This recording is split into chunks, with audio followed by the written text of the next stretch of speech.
Cargo truck nga puno sa mga nagkadaiyang karga ang nabuthan sa duha ka ligid niini. Nahitabo kini sa Cebu South Coastal Road sa may Barangay San Isidro, Talisay City, pasado alas 10 niadtong Lunes sa buntag.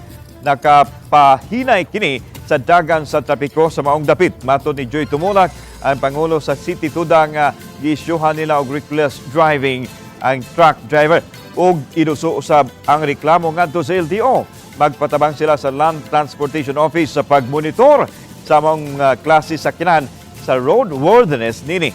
Kay peligrong madikadisgrasya ilabi na nga basa ang daan niadtong tungod tungod sa pag-ulan.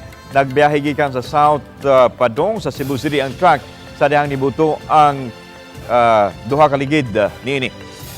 Awhag sad ngadto sa atong mga kauban, no, atong kauban sa trabaho, national agency nga binagid sa magbantay ana sama sa LTO, ug ngadto pod sa atong mga operators nga unta bantayan kanunay ang ilang mga sakyanan ug roadworthy pa ba kining padaganon, labi na gid og tan-aw nila ang ilang ligid.